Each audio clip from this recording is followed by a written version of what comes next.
नमस्कार दोस्तों, मैं मनोज शुक्ला स्वागत करता हूँ आप सभी का डिस्कशन विद मनोज में। और ये हमारा daily current affair MCQs quiz for UPSC IAS और आपके ऑल स्टेट पीएससी एग्जाम्स के लिए करंट अफेयर के जो एमसीक्यूज हैं उन पर बात करूंगा, है ना। तो हमने इससे पहले 25 दिसंबर का किया था, संडे को नहीं लाता मैं, फिर सीधे 27 दिसंबर को अब मैं लेकर के आया हूँ आपके लिए। तो अगेन आपको इस तरह के वीडियो सुनने हैं, समझने हैं, तो मुझसे जुड़े रहिए, चैनल को सब्सक्राइब कर लीजिए। इससे पहले भी एक वीडियो डला हुआ है। अब बात करते हैं 27 दिसंबर के 2021 के करंट अफेयर पर। ठीक है भाई, आपको ये बताना है। पहला प्रश्न आपके सामने, देखिए नियम वही है जो आप हर जगह जानते हैं कि आपको इसे रोकना है और मुझे बताना है। प्रलय, ये पहली बात तो कई तरह के क्वेश्चन आ सकते हैं कि प्रलय क्या है, तो याद रखिए एक तरह की बैलिस्टिक मिसाइल है। ठीक है, तो अब उसके संबंध में तीन चीजें दी हुई हैं। प्रलय मिसाइल के संबंध में निम्नलिखित में कौन से कथन सत्य हैं, आपको ये बताना है। पहला, ये स्वदेशी रूप से विकसित मिसाइल है। दूसरा, ये एक लॉन्ग रेंज बैलिस्टिक मिसाइल है। स्वदेशी मतलब यहीं पे बनी हुई, लॉन्ग रेंज मतलब बहुत दूर तक मार कर सकती है। और तीसरा है कि ये 500 से 1000 किलोग्राम का भार ले जाने में सक्षम है, मतलब इसमें आप इतना वजन जो है वो डाल सकते हैं। तो सही क्या है ऑप्शन, केवल एक या दो, केवल दो या तीन, केवल एक तीन, या सारे के सारे सही हैं, ये आपको बताना है। तो उम्मीद करता हूँ कि आपने ए बी सी डी में से अपना आंसर चुन लिया होगा। ठीक है, अब देखते हैं। इसका आंसर है दोस्तों सी, है ना। इसका आंसर सी है। सी यानी कि ये दिख रहा है आपको, केवल सी, सी मतलब केवल एक और तीन, यानी कि सिर्फ पहला सही है। ये स्वदेशी यहीं पे बनी हुई है और ये 500 से 1000 किलोग्राम का भार ले जाने में सक्षम है। ये बात बिल्कुल सही है दोस्तों। और इसका सेकंड गलत है, क्योंकि जो प्रलय मिसाइल है ये लॉन्ग रेंज बैलिस्टिक मिसाइल नहीं है, बहुत दूर तक मार नहीं कर सकती है। इसकी जो रेंज है ना वो 150 किलोमीटर से, आप इसको जब मारेंगे 150 किलोमीटर से 500 किलोमीटर के अंदर, 500 किलोमीटर भी नहीं, 500 किलोमीटर के अंदर आप मान के चलो ये फायर कर सकती है। मतलब आप 500 किलोमीटर से कम की कोई दूरी है और 150 किलोमीटर से स्टार्ट होती है, यहाँ तक अगर आपको किसी को मारना है, मार गिराना है, तो आप ये मिसाइल प्रलय नाम की यूज़ कर सकते हो। ठीक है, लेकिन 500 किलोमीटर तक मार करने वाली सिर्फ एकमात्र बैलिस्टिक क्रूज मिसाइल है हमारे पास, और उसका नाम है ब्रह्मोस, है ना। सुपरसोनिक क्रूज मिसाइल है ये हमारे पास। ब्रह्मोस नाम की जो मिसाइल है, बस वही एक ऐसी मिसाइल है जो 500 किलोमीटर तक मार कर सकती है, और अभी तक दूसरी कोई ऐसी मिसाइल नहीं जो 500 किलोमीटर के ऊपर मार कर सके। आपको ये ध्यान में रखना है ना। यानी कि सिर्फ यही है, ब्रह्मोस ही है लॉन्ग रेंज बैलिस्टिक मिसाइल। तो प्रलय क्या हुई, ये तो शॉर्ट रेंज बैलिस्टिक मिसाइल हुई, है ना। समझ गए आप मेरी बात। और बाकी ये 500 से 1000 किलोग्राम ले जा सकती है। अब देखिए बात क्या है कि हमें प्रलय की जरूरत क्यों पड़ रही है, हम ब्रह्मोस से काम क्यों नहीं चला लेते। भाई ब्रह्मोस क्या है दोस्तों कि एक तो 500 किलोमीटर तक की है। ठीक है, अब बनी बात है, अगर आपको इतनी दूरी मिसाइल भेजना है तो आप बहुत कम वजन ले जा पाएंगे। तो उसमें सिर्फ आप 200 किलोग्राम तक ही कुछ भी मटेरियल उसमें डाल करके, आप चाहे जो भी डालना हो, आपको परमाणु डालना है, जो भी डालना है वो अब आपके ऊपर है ना, जो भी हमें इसमें रखना है, तो वो सिर्फ 200 किलोग्राम तक वजन ले जा सकती है। तो बनी बात है, लंबी दूरी के लिए कम किलोग्राम चाहिए। अब बात है कि हम छोटी जगह के लिए भी उतनी महंगी चीज़ को यूज़ नहीं कर सकते, क्योंकि ब्रह्मोस बहुत ज़्यादा महंगी, बहुत बजट हो जाता है। तो इसीलिए डीआरडीओ ने डिसाइड किया कि भाई एक काम करते हैं, कम दूरी के लिए ज़्यादा किलोग्राम ले जा जाने वाली क्षमता वाला एक शॉर्ट रेंज बना लेते हैं और खुद ही विकसित करते हैं। तो डीआरडीओ ने उसे बनाया है।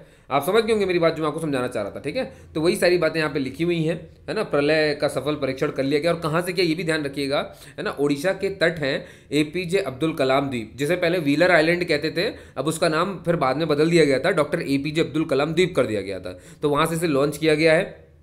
ठीक है, और जो मैंने आपको जानकारियाँ दी वही सब इसमें लिखी हुई है, शॉर्ट रेंज, है ना, फला फला। ठीक है, चलिए अगला क्वेश्चन है आपके सामने कि भाई मीन दुम मंजप्पई जो वर्तमान में भी बहुत चर्चा में रहा है, ये क्या है, आपको बताना है।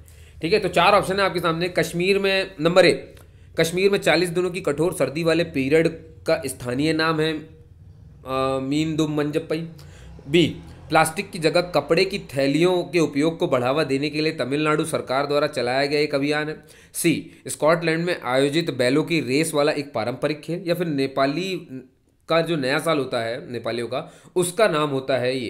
तो इसका सही उत्तर क्या है दोस्तों, इसका सही उत्तर है बी, यानी कि प्लास्टिक की जगह पर कपड़े की थैलियों के उपयोग को बढ़ावा देने के लिए तमिलनाडु सरकार द्वारा चलाया गया एक अभियान है। तमिलनाडु सरकार ने इस अभियान को चलाया दोस्तों। देखो मैं आपको बताना चाहता हूँ कुछ बातें। आपको पता है कि जितने भी प्लास्टिक आप यूज़ करते हैं भाई, आपको मालूम है ना, प्लास्टिक जो है वो कई तरह का होता है, आर्टिफिशियल होता है, मैन में, और जो आपका नेचुरल होता है। तो नेचुरल प्लास्टिक तो ऐसा होता है कि जो कि घुल जाएगा, ख़त्म हो जाएगा, ठीक है। लेकिन आर्टिफिशियल प्लास्टिक में ही आता है आपका पीवीसी हो गया, आपकी पॉलीथीन हो गया, पॉलीप्रोफिलीन हो गया, ये जितनी भी चीज़ें होती हैं सब इसी में आती हैं, है ना। थर्मोप्लास्टिक, थर्मोसेटिंग आपने सुने होंगे, बहुत सारे टाइप होते हैं, हम उस पर नहीं जाएंगे। मैं आपको इतना बता देता हूँ कि जो आप ये वन टाइम यूज़ देखते हो ना, जैसे आपने देखा होगा, आप कभी भी रेस्टोरेंट में जाते हो तो आप कॉफ़ी ऑर्डर करते हो, वो कॉफ़ी का जो कप होता है ना, कप, वो जिस प्लास्टिक से बना है दोस्तों, आप वन टाइम ही यूज़ करोगे, उसके बाद तो आप उसको डस्टबिन में डाल दोगे। लेकिन क्या आपको पता है उसकी उम्र कितनी है? उसकी उम्र है 100 वर्ष। और ये छोड़ो आप, वो सिर्फ 100 वर्ष का है, मतलब 100 वर्ष में डिस्पोज होगी वो ग्लास कॉफ़ी की जो आपने पी करके फेंक दी। समझ गए आप? 100 वर्ष लगेंगे, अगर मैं उसे मिट्टी में फेंक दूँ तो 100 वर्ष में डिस्पोज होगा। और ये छोड़ो, वो जो स्ट्रॉ डाली थी ना आपने, कोल्ड कॉफ़ी जब आप पीते हो तो उसमें जो स्ट्रॉ डालते हो, या स्ट्रॉ आप किसी में भी डालते हो, स्ट्रॉबेरी जूस पी रहे हो, जो भी पी रहे हो, तो वो जो स्ट्रॉ होती है उसकी उम्र जान के आप हैरान हो जाएंगे, 200 साल है। मतलब वो एक ऐसा प्लास्टिक है जो 200 साल में डिग्रेड होगा, यानी कि इसमें मिलेगा अपने इसमें। तो अब बात है कि आपने तो वन टाइम यूज़ बनाया है, इसका मतलब दूसरी बार तो यूज़ नहीं कर सकते। और सोचिए आप, एक दिन में कितने करोड़ लोग उसे पीते हैं, फैक्ट्रियां बिल्कुल बेहिसाब उसे छापे जा रही हैं, मतलब कितना सारा ऐसी चीज़ हमारी धरती पे हो गया है जो 200 साल बाद डिस्पोज हो सकता है। तो हम इनका करते क्या है? अब हम अपने घर में और कचड़े कूड़े में तो रख नहीं सकते, और हमारे पास तो जो गाड़ियाँ लेके भी जाती हैं वो भी उसे बड़े से बड़े कचड़े घर में भी नहीं रख सकते। तो कहाँ जाता है ये सारा बड़ा डिस्पोज? ये सब ही आपका बह के चला जाता है समुद्र में। और समुद्र की जो जैव विविधता है, जो वहां जीव जंतु रहते हैं, ये जो आपने पॉलीथीन फेंकी ना, जो वन टाइम यूज आपने फेंका, भाई बनी बात है 200 साल पहले, 200 साल से पहले तो खत्म होगा नहीं। तो ये क्या होता है, धीरे धीरे उसमें टूटता है, छोटे छोटे पार्टिकलों में टूटता है, और वहां पे रहने वाली मछलियां उसे खा लेती हैं, उस पार्टिकल को खानी है। उनकी प्रजनन क्षमता, उनकी जनन क्षमता सब कम हो गई है। आपको मालूम है, कई सारे आपने देखे, स्कैन किया गया, मरी हुई शार्क के अंदर प्लास्टिक मिला, उसके अंदर छोटा सा गर्भवती शार्क के अंदर मिला, गर्भवती व्हेल के अंदर मिला। कितने सारे जीव जंतु बेचारे धोखे से प्लास्टिक खा लेते हैं, खाना समझ के। आपने कितनी सारी चीजें बर्बाद कर दी है, कई सारे जीव लुप्त हो गए उसे खा खा करके, है ना। तेल गिर रहा है उसी में, सब कुछ तो वही हो रहा है समुद्र में। आप मेरी बात समझ पा रहे होंगे, समझ गए? इसीलिए इसीलिए वन टाइम यूज पे आपने देखा ना, मोदी सरकार ने कह दिया भैया कि 1 जुलाई 2022 से वन टाइम जो आप यूज करते हो ना, सिंगल टाइम यूज प्लास्टिक, इसे बैन किया जा रहा है, पूरी तरीके से बंद हो जाएगा। मैं फिर से रिपीट कर रहा हूं, 1 जुलाई 2022 से। और अभी अभी तमिलनाडु सरकार ने भी ये कह दिया है कि भाई हम इसे बंद कर रहे हैं। तो उन्होंने ही ये अभियान चलाया, और उस अभियान का नाम ही है मींदुम मंजप्पई। मींदुम मंजप्पई, ये तमिलनाडु सरकार का है, बिल्कुल याद रखिएगा, हाल ही में है। तो ठीक है, तो बस यही मैं आपको समझाना चाह रहा था। यहाँ पर ये जो लिखा हुआ है सारा कुछ, ये आप पढ़ सकते हैं, है ना। इसको आप स्क्रीनशॉट ले लीजिए और आराम से पढ़ते रहिए, ठीक है। ये पूरा एक्सप्लेनेशन लिखा हुआ है यहाँ पे। चलिए हम अब चलते हैं अगले क्वेश्चन पे। भाई प्रश्न 3 ये कहता है कि विश्व प्रेस स्वतंत्रता सूचकांक, आपको मालूम है कि वर्ल्ड प्रेस इंडिपेंडेंस इंडेक्स, मतलब ये बताने के लिए सूचकांक क्या है, ये क्या करते हैं, दुनिया भर के जितने भी क्या कहना चाहिए, हर देश का, वहाँ की पत्रकारिता कितनी आज़ाद है, दिख रहा है ना, स्वतंत्रता तो कितनी आज़ाद है, कितनी छूट उसे मिली है, ये चेक करती है इंडेक्स। एक संस्था है वो इसे बताती है, ठीक है। वो संस्था कौन सी है मैं आपको यहीं पे बता देता हूँ, रिपोर्ट्स विदाउट बॉर्डर्स, ये वो संगठन है जो इसे जारी करता है, ठीक है। ये आपको ध्यान रखना है जो मैंने आपको बताया, समझ पा रहे हैं आप मेरी बात, है ना। यहाँ पर देखिए मैं समझा देता हूँ आपको, ये देखिए, रिपोर्ट्स विदाउट बॉर्डर्स एक संगठन, एक इंस्टीट्यूट जो कि इस इंडेक्स को जारी करता है, विश्व प्रेस स्वतंत्रता दिवस, है ना। क्या क्या देखता है आप यहाँ पे देख सकते हैं, मैं बता दूंगा आपको, ठीक है। कितने देश इससे जुड़े हुए हैं, 180 देशों पर स्टडी होती है मीडिया की स्वतंत्रता को लेकर के, उसके स्तर को लेकर के। क्या देखता है ये सूचकांक? ये देखता है कि मीडिया की स्वतंत्रता कितनी है ना। और देखता है कि मीडिया की बहुलवाद, यानी मीडिया को प्राप्त आज़ादी, पत्रकारों की सुरक्षा।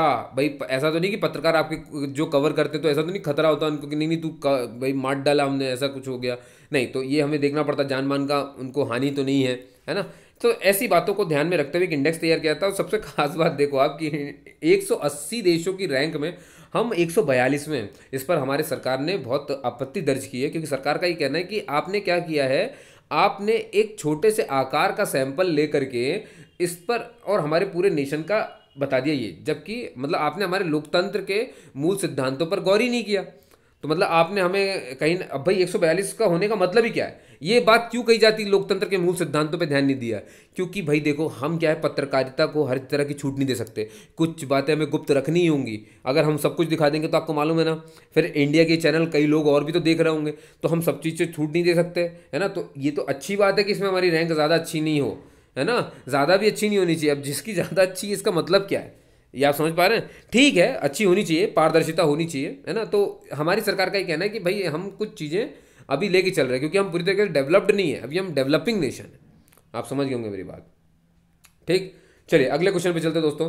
तो इसका आंसर आप समझ गए होंगे, ए आंसर है इसका, ए दिख गया। ये रिपोर्ट्स विदाउट बॉर्डर संगठन द्वारा हर 2 साल पर प्रकाशित किया जाता है, ठीक है। इसमें 180 देशों की मीडिया की स्वतंत्रता के स्तर को आकलन किया जाता है, ये भी सही है। इस साल का स्थान 180 देशों की सूची में 142वां है, ये भी सही है। और भारत को सूचकांक में निचले स्थान दिए जाने से केंद्र सरकार ने असहमति व्यक्त की है, ये भी बिल्कुल सही है। तो सही, अच्छा एक सेकंड, इसमें असत्य ढूंढना था, है ना, कौन सा कथन असत्य है।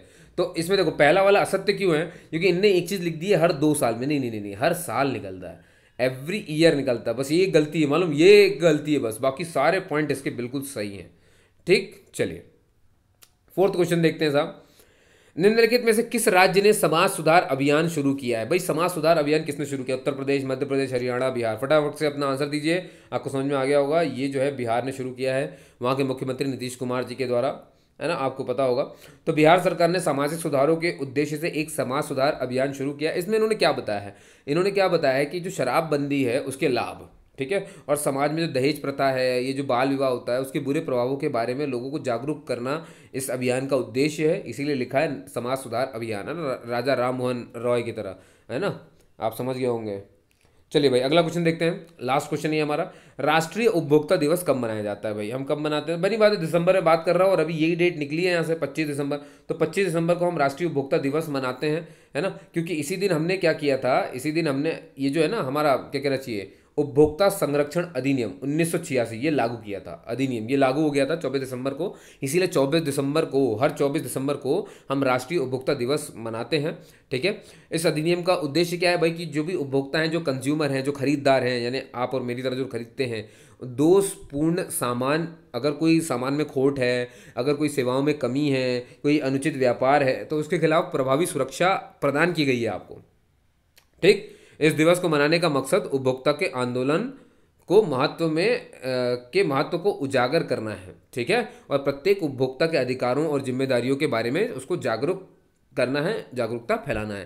तो समझ गए दोस्तों। तो आज के एमसीक्यूज में करंट अफेयर के इतना ही था, कल फिर मिलूंगा आपको मैं। अगर ये वीडियो आपको बहुत अच्छी लगी है तो आपको क्या करना है, दोस्तों के साथ शेयर करिए जो बेचारे तैयारी कर रहे हैं, क्योंकि मैं सिर्फ इंपॉर्टेंट क्वेश्चन पे बात करूंगा, और आपको ही पता है कि जो मैंने डिस्कस किए इन्हीं में से क्वेश्चन बन सकता है, ठीक है। तो ये आपके हर तरह के आने वाले एग्जाम में काम आएंगे, जो भी नोटिफिकेशन, और इसके अलावा आपको पता है कि मैं इसमें डेली नोटिफिकेशन जो भी है आपके जॉब से जुड़े हुए, है ना, कि कोई लास्ट डेट है, जो भी है, जैसी भी जानकारी आपको चाहिए वो सब मैं इसमें उपलब्ध कराता हूँ, है ना। आपको वीडियोस मिलते ही रहते हैं, तो आपको जुड़े रहना है, बेल आइकन जरूर प्रेस कर लीजिएगा ताकि जो नोटिफिकेशन आए वो आप तक पहुँचे, ठीक है। और इसे शेयर करिए अपने दोस्तों के साथ, और आपने मुझे सुना उसके लिए बहुत बहुत धन्यवाद, और थैंक यू गाइस, जय हिंद।